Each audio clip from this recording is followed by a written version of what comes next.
प्यारे बच्चों, आशा करता हूँ आप सभी बहुत अच्छे होंगे। मैं हूँ आपके साथ आशीष सर और आज हम worksheet number 57 class 10 subject Hindi Kshitij में एक नई कविता पढ़ेंगे, कन्यादान। ये कविता ऋतुराज जी ने लिखी है। इसके जो राइटर हैं वो ऋतुराज हैं। तो इससे पहले आपने उत्साह कविता को पढ़ चुके हैं, आप अट नहीं रही है कविता पढ़ चुके हैं। तो आज देखते हैं ऋतुराज जी हमें कन्यादान कविता के माध्यम से क्या पढ़ाना, समझाना, संदेश देना चाहते हैं। इससे पहले वीडियो को लाइक कर लीजिए, अपने सभी दोस्तों को शेयर करते हुए हमारे इस चैनल को सब्सक्राइब जरूर कर लीजिए अगर आपने अभी तक सब्सक्राइब नहीं किया है। तो चलिए शुरू करते हैं।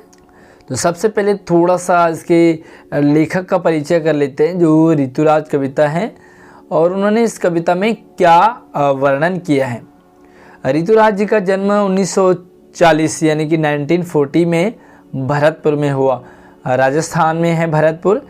और राजस्थान विश्वविद्यालय जयपुर से उन्होंने अंग्रेजी में MA की डिग्री हासिल की।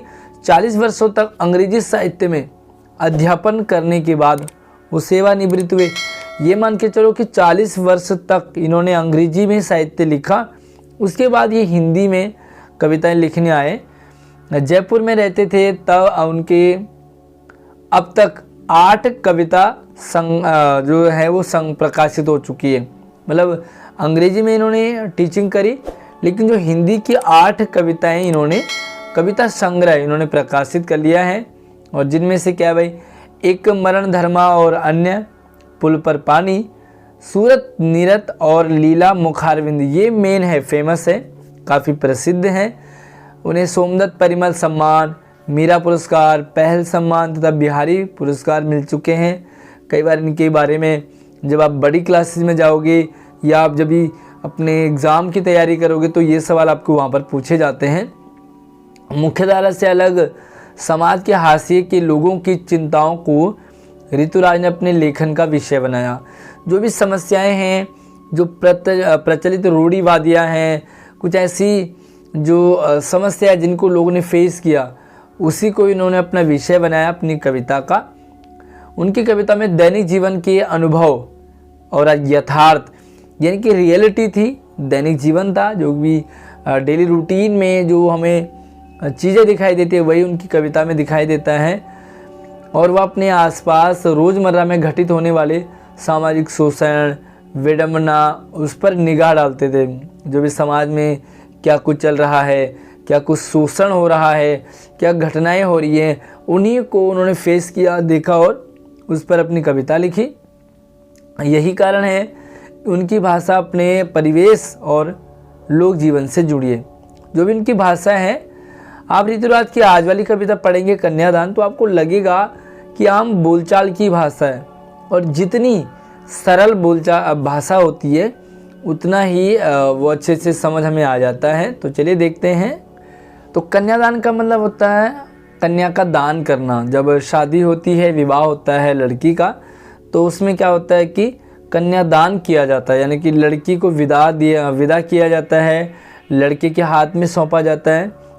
तो उस समय एक माँ की क्या कंडीशन होती है, अपनी बेटी को जब वो विदा करती है, जब बेटी को ससुराल भेजती है, तो माँ पर क्या बीतती है उसको यहाँ पर वर्णन किया है कि कितना प्रामाणिक था उसका दुख लड़की को दान में देते वक्त, जैसे वही उसकी अंतिम पूंजी हो। एक माँ अपनी बेटी को पालती है, पोसती है, बड़ा करती है और कहते हैं कि जो बेटी है ना, लड़की की सबसे बेस्ट फ्रेंड उसकी माँ ही होती है। तो माँ और बेटी का आपस में जो रिलेशन है वो बड़ा ही क्लोज रिलेशन है। एक दूसरे को ना ही ये भूल पाते हैं और नहीं भूल सकते हैं। दोनों में प्रेम भी बहुत ज़्यादा होता है। और जब प्रेम इतना ज़्यादा हो जाता है और आज लड़की को विदा करने वाली है माँ, तो उस माँ पे क्या बीतती है, कितना प्रामाणिक था उसका दुख, यानी कि रियलिटी थी, बनावटी नहीं थी। वो जब अपनी लड़की को दान में दे रही थी, जब लड़की का विवाह कर रही थी, विदा कर रही थी उसे, और ऐसा लगता है कि जैसे वही उसकी अंतिम पूंजी हो। मतलब होता है ना, हमारे पास बहुत सारा धन, हमने पैसा कमाया है और बहुत सारा पैसा कमाने के बाद जब वो पैसा हमारा किसी को हम दे देते हैं या पैसा मान लो चोरी हो गया या वो गायब हो गया, तो ऐसा लगता है कि जैसे अब हमारे पास कुछ नहीं बचा। इसी तरह से माँ की भी स्थिति, जैसे कि यही उसके पास अंतिम पूंजी थी, ये भी उसने दान में दे दिया, अब वो खाली हो गई है। तो यहाँ पर देखो जो लेखक ऋतुराज जी उन्होंने प्रामाणिक बिल्कुल ऐसे जैसे माँ के दिल पर, हालांकि ऋतुराज जी जेंट्स है लेकिन एक माँ के दिल की उन्होंने बहुत अच्छे तरीके से समझा उनकी पीड़ा को। चलिए, तो प्रश्न कुछ खास नहीं है, यानी कि हार्ड नहीं है। तो देखते हैं यहाँ पर, कवि ऋतुराज जी का जन्म कब और कहाँ हुआ। तो देखो कहाँ हुआ, भरतपुर में हुआ राजस्थान में, और कब हुआ तो लिखोगे 1940 में भरतपुर राजस्थान में हुआ। तो भरतपुर के बाद आगे राजस्थान जरूर जोड़ोगे। कवि के अब तक कितनी कविता संग्रह प्रकाशित हो चुके हैं, तो उनके जो 8 कविता संग्रह प्रकाशित हो चुके हैं। तो यहाँ पर देखो यहाँ पे लिख दोगे कवि ऋतुराज की अभी तक 8 कविता संग्रह हो चुके, प्रकाशित हो चुकी हैं। और अगला सवाल है भी, कविता में किस प्रमुख अलंकार का प्रयोग किया गया है। तो इस कविता में अलंकार जो है, हालांकि कविता में पूरी कविता में उपमा अलंकार भी है, लेकिन जो यहाँ पर आपको देखने को मिलेगा वो है आपका उत्प्रेक्षा। जो लड़की है उसको ऐसे लगता है मानो वो अंतिम पूंजी हो, लड़की नहीं मानो वो अंतिम पूंजी हो, तो उत्प्रेक्षा में आता है इस तरह से, जहाँ पर संभावना जताई जाती है। अगला प्रश्न है, कविता में लड़की को माँ की कौन सी पूंजी बताया। बड़ा आसान सा है, अंतिम पूंजी बताया है, जो कि उसका इकट्ठा किया हुआ धन है और आज उसके हाथ से वो विदा हो रहा है। गतिविधि है, एक गतिविधि देख लेते हैं। आप भी किसी न किसी शादी समारोह में गए होंगे, है ना, शादी पार्टी में खूब एंजॉय, मैं तो खूब शादियों में जाता हूँ, अटेंड करता हूँ। उस विवाह समारोह की अपनी पसंदीदा घटना की कुछ पंक्तियाँ, तो कविता लिख सकते हैं आप चाहे, तो ज़रूरी नहीं है कविता ही लिखनी है आपने।